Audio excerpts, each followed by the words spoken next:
Public आड़ांग YouTube channel रे जतो को सगुन दाराम मेना। तेहिं नोआ वीडियो बनाव रिया मेन मकसद दो कना जे नॉय नेलोग कान सोशल मीडिया रे ऑलचिकी रिया कंट्रोवर्सी नोआ थेरु रिया ᱧᱩᱛᱩᱢ गे बाय हतावदा।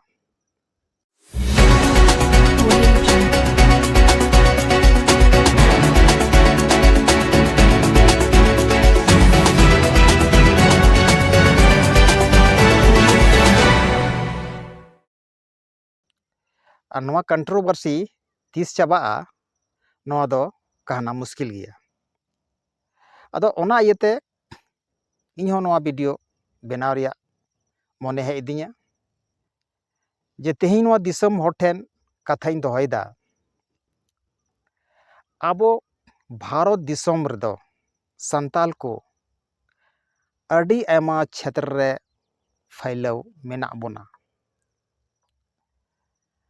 और नोआ मतो हेगे विदेश रहों आबोरन संताल बोयहा को मेना कोआ।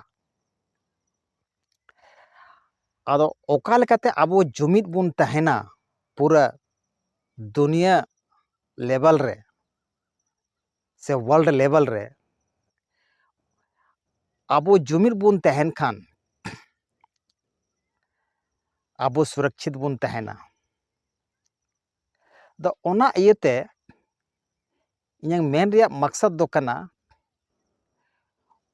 चिकाते आबो जुमिद दाड़े आबोर सरसा अलग अलग स्टेट रे अलग अलग राजभाषा मेना तकवा। जहां स्टेट रे आबो बुन तहन कना ओंडेना राजभाषा लेकाते आबो बुन संथाली बुन चेद दा नित हबुन चेद तेगे मेना बुना। आदो नॉय जे आबो ऑल गुरु पारसी सिंह चांदो पंडित रघुनाथ मुर्मू 1925 ईस्वी रे ऑलचिकी बेनाव आकात बोन और 2025 साल रे पूरा 100 बछर होयो लगिदो कना। मेनखान आबोरेन होड़ तीना ऑलचिकी को सेणाव कादा नोआ दो चिंता रिया विषय कना। ज़्यादा होड़ बाको सेड़ा दाड़े कावदा नित हबीते आर नोआ बांग को सेड़ा दाड़ा कारण ते बहुत जगह रे ऑलचिकी बांग पैसनाव कना। नित बुन नेल केदा मामला संताल परगना रिया दुमका एसपी कॉलेज रेन कुछेक पठुआ ऑलचिकी लेकाते विरोध प्रदर्शन केदा को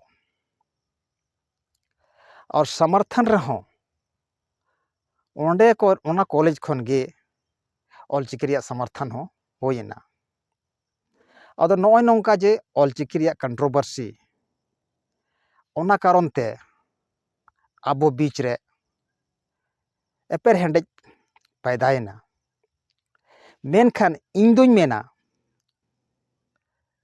नोआ दिसम रे जुदी संताल को जुमिद दाड़े बोन खान ओना दो ऑलचिकी गी जुमिद दाड़े बोना। ऑलचिकी गी पूरा वर्ल्ड रेन संताल को हैं जुमिद दाड़े बोना। ओना इयते इñांग निवेदन दो मेना ऑलचिकी रिया विरोध बागी कते बोयहा को मिसी को ऑलचिकी बुन दुलड़मा और ऑलचिकी बुन चेदमा।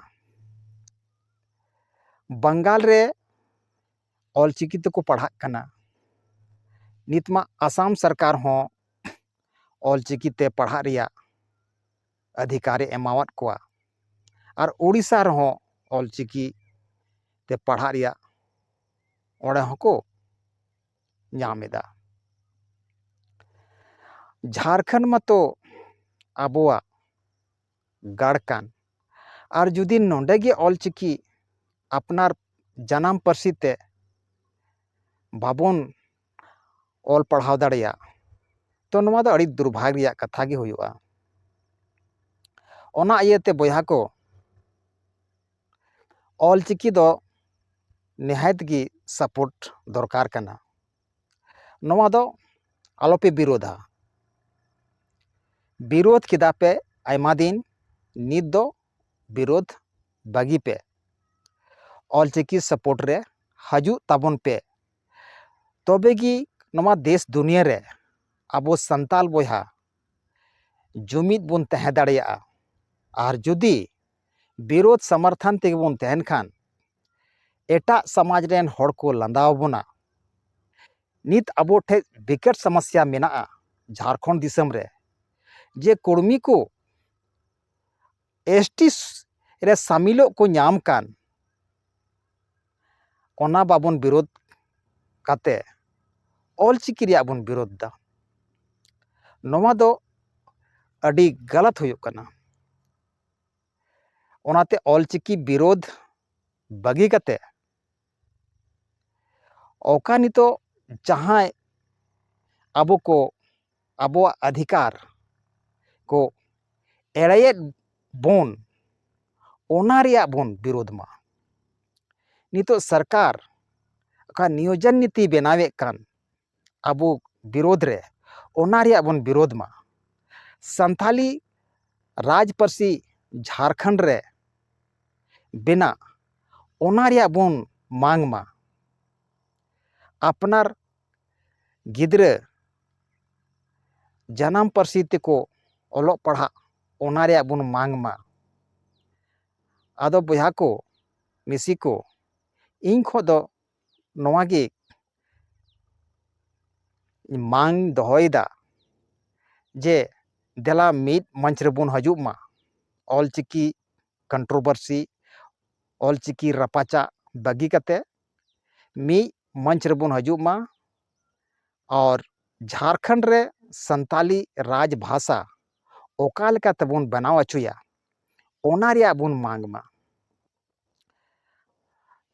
आसाम सरकार ओंडेन को हॉड़ से संताल बोयहा मिसी को जानाम पार्सी ते ऑल पढ़ा रिया ऐदरी एमावा को ओना हो ऑल चिकी ते झारखंड रे नोआ बुन मांगा आले हों ऑल चिकी ते ऑलो पढ़ा रिया अधिकार एमावाले में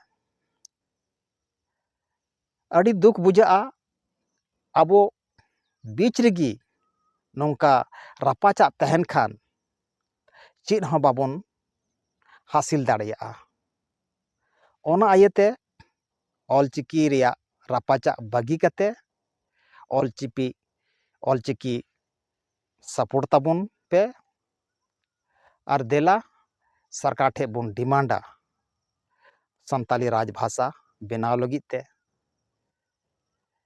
झारखंड रेमा आबो संताल जाति कान गया मुख्यमंत्री विपक्ष नेता हों संताल जाति के और नवा भारत दिसम रेन राष्ट्रपति महामहिम हों संताल जाति खज गे मिनाया आबो गौरव हुई चाहिए जे आबो रेन होड़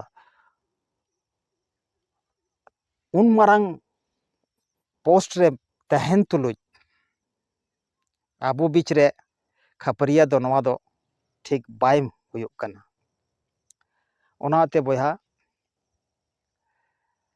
आपस रिया ताना झाका बागी कते देला मी मंच रे बोन हजूग मा और संताली राजभाषा बेनाव लगी आंदोलन माबोन मा इने मेन कते गिन मुचाद केदा जतो को जोहार।